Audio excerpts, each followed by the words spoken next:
오늘의 말씀은 누가복음 15장 25절에서 32절까지입니다. 그런데 큰 아들이 밭에 있다가 돌아오는데 집에 가까이 이르렀을 때 음악 소리와 춤추면서 노는 소리를 듣고 종 하나를 불러서 무슨 일인지를 물어보았다. 종이 그에게 말하였다. 아우님이 집에 돌아왔습니다. 건강한 몸으로 돌아온 것을 반겨서 주인 어른께서 살찐 송아지를 잡으셨습니다. 큰아들은 화가 나서 집으로 들어가려고 하지 않았다. 아버지가 나와서 그를 달랬다. 그러나 그는 아버지에게 대답하였다. 나는 이렇게 여러 해를 두고 아버지를 섬기고 있고 아버지의 명령을 한 번도 어긴 일이 없는데 나에게는 친구들과 함께 즐기라고 염소 새끼 한 마리도 주신 일이 없습니다. 그런데 창녀들과 어울려서 아버지의 재산을 다 삼켜버린 이 아들이 오니까 그를 위해서는 살진 송아지를 잡으셨습니다. 아버지가 그에게 말하였다. 얘야, 너는 늘 나와 함께 있으니 내가 가진 모든 것은 다 내 것이다. 그런데 너의 아우는 죽었다가 살아났고 내가 잃었다가 되찾았으니 즐기며 기뻐하는 것이 마땅하다. 이는 하나님의 말씀입니다. 좋으신 주님께서 주시는 평안과 소망과 새롭게 하시는 은혜가 저와 여러분 위에 함께 하시기를 빕니다. 오늘은 어느덧 1월의 마지막 주일이면서 설 연휴가 끼어 있는 주일입니다. 연휴가 길어서 그런지 해외여행 가시는 분들이 무척 많더라고요. 신문 기사를 보니까 134만 명이나 나간다고 합니다. 고향과 해외여행 먼 길 오가시는 분들이 모두 안전하게 그리고 가족과 함께 즐거운 명절 보내고 잘 일상으로 복귀하길 소망합니다. 우리는 해마다 새해를 2번 맞습니다. 양력 1월 1일과 음력 1월 1일. 그런데 그거 아십니까? 우리 기독교인들은 새해를 해마다 3번씩 맞습니다. 양력, 음력, 괴력. 괴력으로는 지난 12월 첫째 주가 새해를 시작하는 대림절이었습니다. 해마다 새해를 3번씩 맞으면서 이런 생각이 들더라고요. 하나님께서 우리들에게 정말 당신 안에서 새롭게 살라고 기회를 3번씩 주시는구나. 소위 구정 설날이 마지막 3번째 기회입니다. 설날할 때 설자가 의미하는 바가 무엇이냐에 대해서 의견이 분분한데 설다, 낯설다에서 온 말로 보는 의견이 가장 보편적인 의견입니다. 낯설다라는 것은 새롭다라는 것이고 설날이라고 하는 것은 새로운 날이란 말이 되는 것이죠. 하나님께서 주신 새로운 날을 주님 안에서 새롭고 바르게 살아가는 우리 모두가 되길 기원합니다. 지난 주 중에 미국 트럼프 대통령이 대통령으로 취임했습니다. 취임하자마자 그는 수십 개의 행정명령 문서에 사인을 했습니다. 이런 것들입니다. 파리 기후협약 탈퇴 서류에 사인을 했습니다. 기후협약을 지키지 않겠다라는 것이죠. 그래서 그 석유와 가스 시출을 더 많이 하겠다라는 이야기입니다. 세계에서 탄소 발생률이 중국 다음으로 가장 많은 나라가 미국인데 더 많은 탄소를 발생시키겠다라는 이야기입니다. 그리고 난민 수용을 입국을 불허하는 그러한 서류에도 사인을 했습니다. 난민들을 더 이상 받아들이지 않겠다라고 하는 결정입니다. 심지어 어떤 사람들까지 입국을 불허했냐면 아프간 전쟁에서 미군을 도와서 그 전쟁부터 오늘날까지 20년 동안 도와줬던 아프간 사람들 한 1,600여 명 이미 입국 수속을 다 마쳤어요. 허가를 해줬고 입국하기로 한 사람들마저도 다 불허했습니다. 들어오지 말라는 얘기입니다. 난민들은 미국에 더 이상 들어오지 못한다라고 하는 결정이었습니다. 또 그런 결정도 했죠. 그 멕시코만이라고 하는 그 이름을 아메리카만으로 이름을 바꾸겠다. 그리고 그 멕시코의 파나마 운하를 미국이 경영권을 가져오겠다. 이러한 이야기를 했고 취임 전에는 또 그러한 말도 했죠. 그린란드를 사버리겠다. 또 캐나다를 향해서는 당신들 그냥 우리나라에 51번째 주로 들어와라. 그러한 이야기를 했습니다. 트럼프의 그러한 결정들은 하나같이 이기적이고 참 폭력적입니다. 자기 자국 중심주의적인 결정입니다. 국제사회의 어떤 공동의 선을 위한 책임을 지지 않겠다라는 이야기고, 또 지구 공동체를 위해서, 더 나은 환경을 위해서 조금 더 애를 쓰지 않겠다라는 그러한 결정들입니다. 그러한 나라들은 더 부유한 나라가, 경제적으로 더 부유한 나라가 될 수 있을지언정 문화적으로 그리고 또한 윤리적으로는 궁핍한 나라가 될 수밖에 없습니다. 우리나라도 지금 큰 어려움 가운데 있지요. 정치인들이 서로 크게 분열하고 갈등을 빚고 있습니다. 그뿐 아니라 국민과 국민들도 아주 크게 갈라져서 갈등을 겪고 있는 상황입니다. 그런 가운데 우리 종교, 이 기독교가 나서서 좀 더 화해를 시키고 그리고 또 안정을 되찾기 위해 노력해야 되는 이때, 어떤 한 개신교의 지도자는 전면에 나서서 사회 갈등과 분열을 더욱 부추기고 있는 이가 있습니다. 그의 말은 가만히 들어보면 말이라기보다는 그 자체로 폭력입니다. 그의 모든 말 속에는 폭력이 깃들어 있습니다. 최근엔 그러한 일도 있었죠. 기다려라, 죽지 말아라. 내가 죽을 때를, 자살할 때를 알려주겠다. 그 죽음을, 기회를 타서 좋은 죽음으로 만들어야 된다 라고 하면서 자살을 조장하는 듯한 그러한 말까지 했습니다. 그리고 그는 2019년에는 목사이면서 망발을 했죠. 하나님도 나한테 까불면 참아 못하겠어요. 그런 망발을 뱉었던 사람입니다. 그래서 그 사람은 대부분의 교단에서 면직된 사람이에요. 자기가 교단을 때로 새롭게 만들기도 하였죠. 그가 가지고 있는 그러한 폭력성과 배타성은 이루 말할 수 없습니다. 또 그 교회 전도사라고 하는 사람은 얼마 전에 서울 서부지법에 무단으로 들어가서 판사의 방문을 발로 걷어차고 불법으로 난입했던 그러한 죄를 저지르기도 했습니다. 그런데 그렇게 말도 안 되는 그러한 사람을 지도자라고 하면서 많은 사람들이 추종하고 따르고 있습니다. 참 안타깝고 이해하기 어려운 일입니다. 막힌 담을 허무시고 둘로 나뉜 것을 하나 되게 하시는 주님을 그리스도로 고백하는 사람이 어떻게 사람과 사람 사이의 분열과 갈등을 조장하고 자기의 주장을 폭력적으로 드러내고 또한 사람과 하나님을 수단과 도구하며 살 수 있는 것입니까? 그런 모습을 우리는 복음서에서 예수님 속에서 본 적이 있습니까? 예수님과 같은 부분이 전혀 없습니다. 그런데 복음서에서 그 사람이 구현하고 있는 모습과 거의 같은 모습을 보여주고 있는 사람들이 있어요. 제사장과 바리새인들.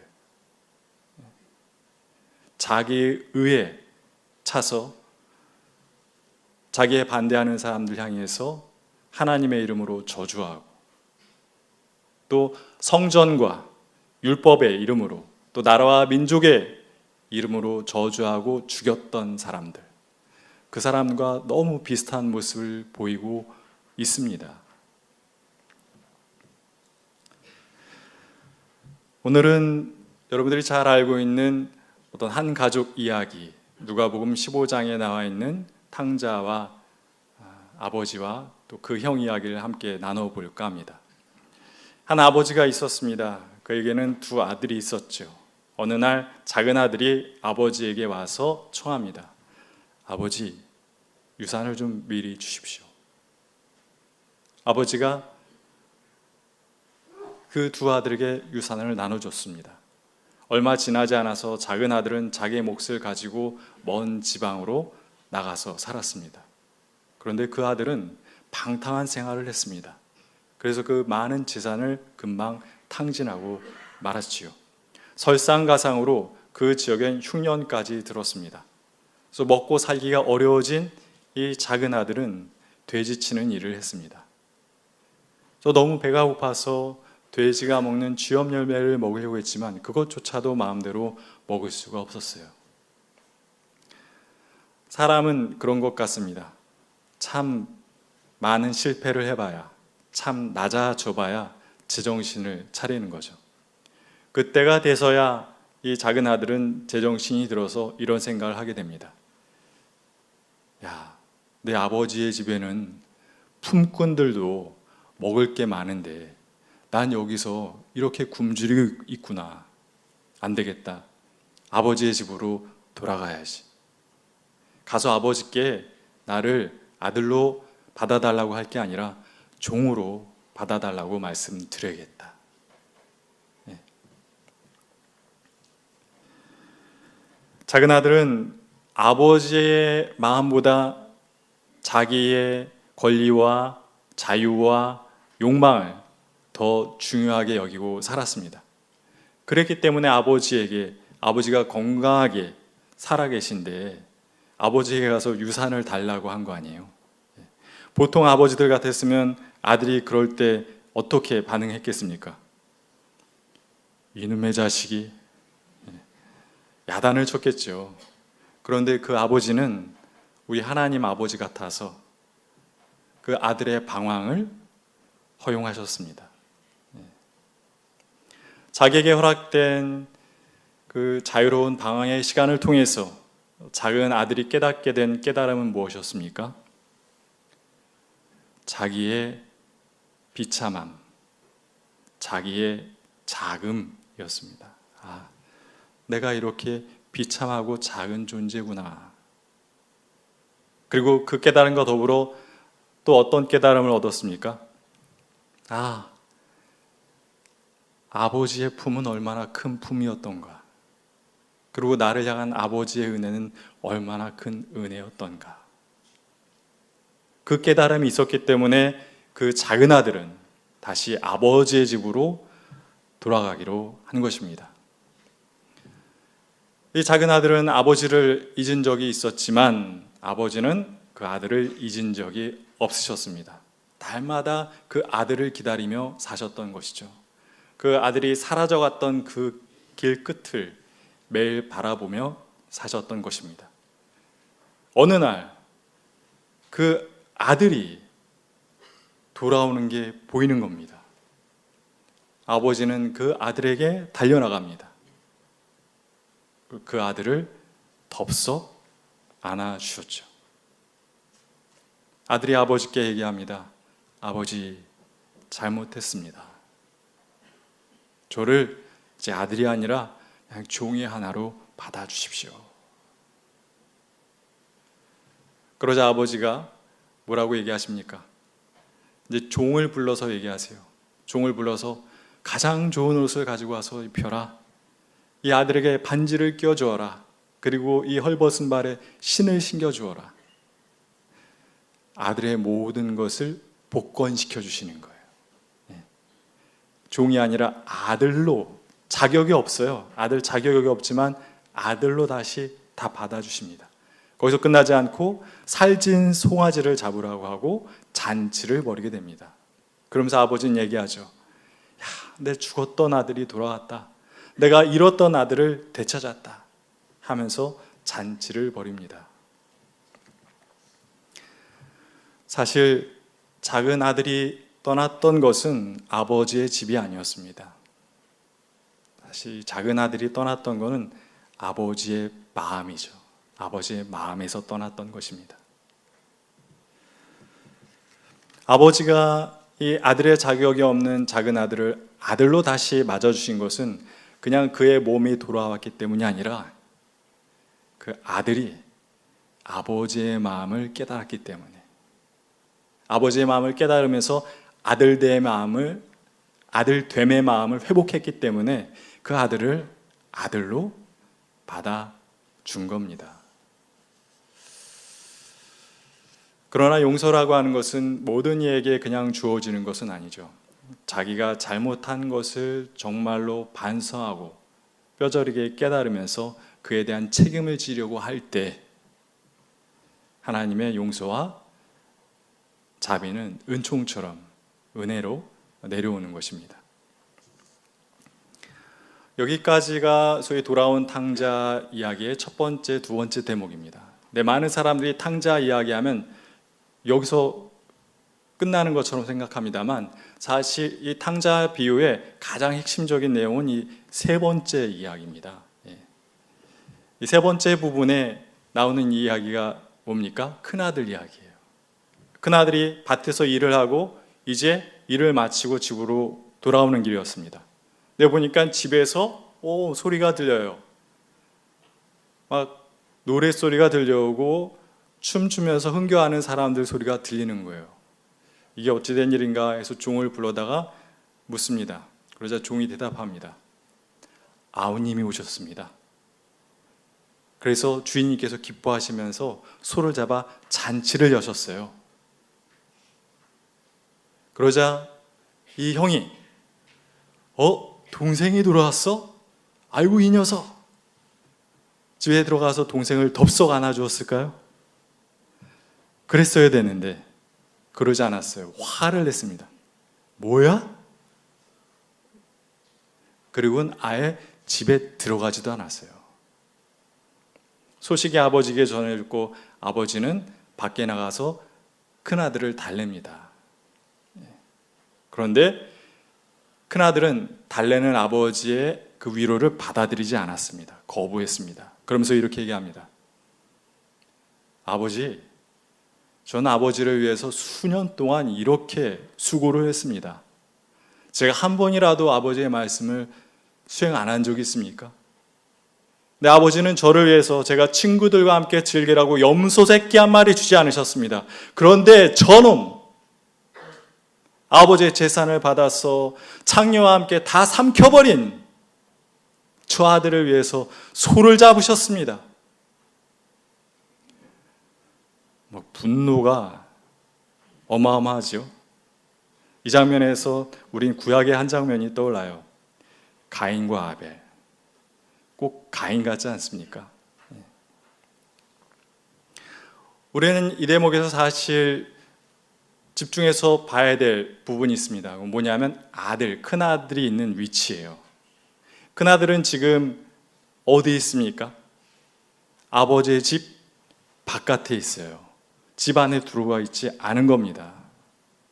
큰아들은 사실 아버지 집에서 아버지와 함께 오랜 시간을 함께 지냈던 사람입니다. 그런데 그의 육신은 아버지 집에서 아버지와 함께 거했을지언정 그의 마음은 아버지 마음 밖에 있었던 거예요. 늘 아버지의 마음이 어떤 마음인지 모르고 살았던 겁니다. 이 큰아들은. 그래서 이제는 오히려 그 작은 아들이 그 몸도 그 마음도 아버지의 집과 아버지의 마음에 들어와 있는데 이 큰아들은 그 몸도 마음도 아버지의 집과 아버지의 마음 바깥에 있는 겁니다. 이 탕자의 비유 속에서 정말 아버지를 떠나서 살았던 사람은 작은 아들입니까? 큰 아들입니까? 큰 아들이에요. 늘 아버지의 마음을 떠나서 살았던 것은 큰 아들인 것입니다. 큰 아들은 예수님 당시에 바리새인들과 제사장을 상징하고 있습니다. 제사장과 바리새인들, 그들 얼핏 보면 좀 괜찮은 사람들이었어요. 성실하게 살았죠. 게다가 경건했고 또 하나님과 가까운 사람들처럼 보였습니다. 근데 그들은 하나님의 집이라고 하는 성전 안에서 지냈는지는 모르지만 그들은 하나님 마음 바깥에서 살았던 사람들인 겁니다. 하나님의 마음이 어떤 마음인지 모르고 살았어요. 왜 그렇습니까? 그들은 하나님의 은혜와 자비를 스스로 제한시켰어요. 하나님의 집에 들어올 수 있는 자와 들어올 수 없는 자를 나눴습니다. 자기들처럼 율법을 잘 지키고 제사를 정기적으로 드리는 사람들은 아버지의 집 하나님 집에 들어올 수 있는 사람으로 정해놓고, 그렇지 못한 자들은 아버지의 마음과 다르게 아버지의 집으로 들어올 수 없는 자로 정해놓았던 것입니다. 자기들이 하나님이 된 것이지요. 거기서 그치지 않았습니다. 자기들이 아버지 집에 들어올 수 없는 자라고 정해놓았던 병자들, 그리고 창기들, 그리고 이방인들을 하나님의 자녀로 받아주신 예수님을 인정하지 못했어요. 도저히 인정할 수 없었던 것입니다. 어떻게 저들이 하나님의 자녀란 말인가? 저런 말도 안 되는 신성모독의 발언을 인정하지 않았습니다. 또 거기서 그치지 않았어요. 그 예수를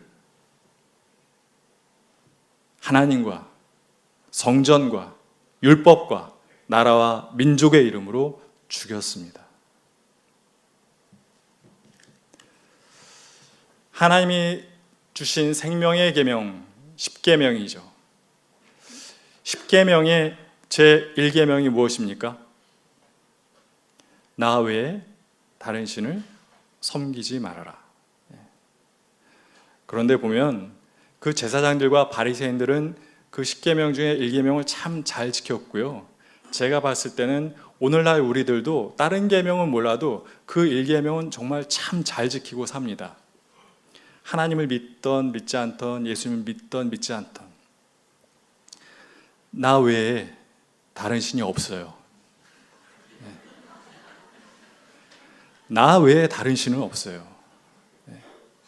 하나님도 내 밑이야. 하나님의 뜻보단 내 뜻이 늘 먼저, 하나님의 결정보단 내 결정이 먼저, 하나님 생각보단 내 생각이 늘 앞서는 것이지요. 항상 위입니다. 나 외에는 다른 신이 없어요. 그게 자기 중심주의고, 그게 자기를 절대하는 것이고, 그게 바로 자기를 우상화하는 것입니다.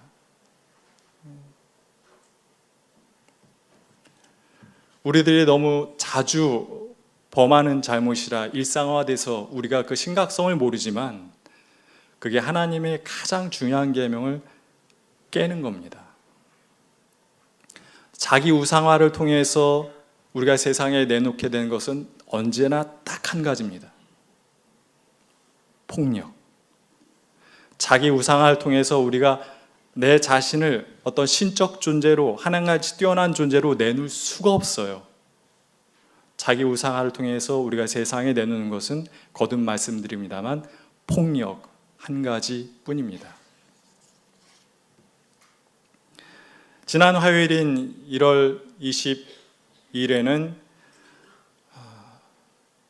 트럼프 대통령이 그 취임 예배를 미국 워싱턴 DC에 있는 성공회 대성당에서 드렸습니다.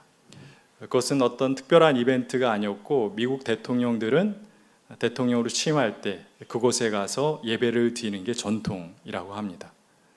그 자리에서 그 미국 성공회 주교인 마리안 에드가 버드라고 하는 주교가 트럼프가 앉아있는 그 회중석을 향해서 설교를 했는데, 설교의 내용을 요약하면 이런 것들입니다. 우리는 하나됨을 지향해야 합니다. 하나됨을 지향한다라는 것은 차이를 존중하고 포용하는 것입니다. 우리는 경멸의 문화를 넘어서야 됩니다. 경멸의 문화는 우리의 모든 것을 파괴합니다. 우리는 저마다 불완전한 존재이긴 하지만 서로 믿고 의지할 만한 존재이기도 합니다. 성서가 말하는 하나됨의 기초는 다음에 세 가지입니다. 첫째, 존중. 모든 인간 존재는 존엄한 존재이기 때문에 존중해야 함이 마땅합니다. 그리고 둘째, 정직. 정직이 없다면 일치는 깨어집니다. 정직이 없다면 그 일치, 하나됨은 지속이 불가능합니다. 그리고 셋째, 겸손. 자기만 절대적으로 옳고 상대방은 절대적으로 틀렸다는 생각을 하면 안 됩니다. 자기가 실수할 수도 있다라는 생각을 하지 않는 인간만큼 다른 인간에게 위험한 존재는 없습니다. 이런 설교를 한 이후에 말미에 가서 트럼프 대통령에게 이러한 부탁도 했습니다. 대통령님, 부탁합니다. 부모가 추방될까 봐 두려워 떨고 있는 아이들이 있습니다. 전쟁과 박해를 피해 우리나라를 찾아온 사람들이 있습니다. 우리나라 공동체가 그들에게 자비와 환대를 행할 수 있도록 도와주십시오. 하나님께서는 우리에게 이렇게 말씀하셨습니다. 너희 가운데 있는 나그네를 사랑하라. 왜냐하면 너희도 전에 나그네였기 때문이다. 정말 그 어떤 누구보다도 자기중심적이고 이기적이고 또한 폭력적이기도 한 그 트럼프 대통령을 앞에 두고 하나님의 말씀을 선포하는 그 버디 주교의 설교는 예언자의 외침처럼 강렬한 인상으로 저에게 와 닿았습니다. 그런데 그의 설교 중에 제 마음에 가장 큰 울림으로 다가왔던 것은 나그네됨에 대한 이야기하는 부분이었습니다.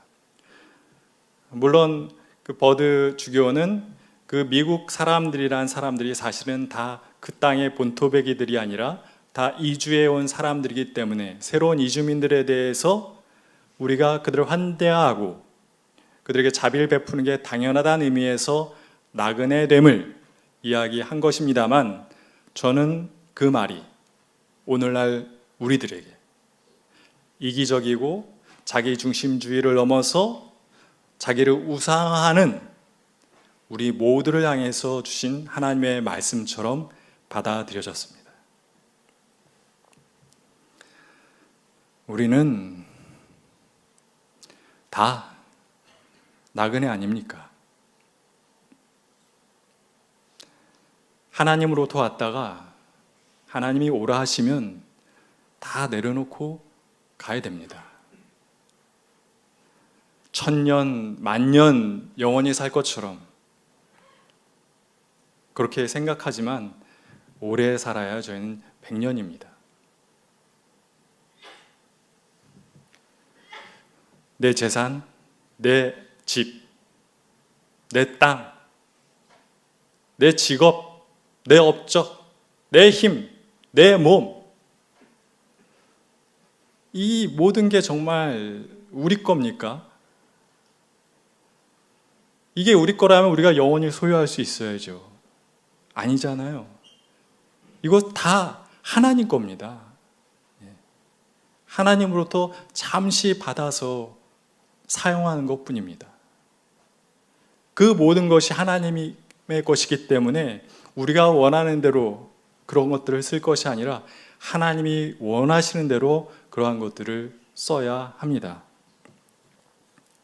자기만을 소중히 여기고 그것을 넘어 자기를 하나님처럼 높이며 사람들을 함부로 대하며 사는 것은 아버지 마음, 하나님 마음에 합하게 사는 것이 아닙니다. 하나님 마음에 합하게 사는 것, 그건 어떤 것입니까? 그건 역설적이게도 나그네처럼 사는 것입니다. 나그네처럼. 하나님께서 나그네와 같은 우리를 향해서 당신의 자비와 환대를 보여주셨던 것처럼 우리도 다른 나그네들에게 그런 환대와 자비를 베풀며 사는 게 우리가 하나님 아버지 마음 안에서 거하는 것인 줄 믿습니다.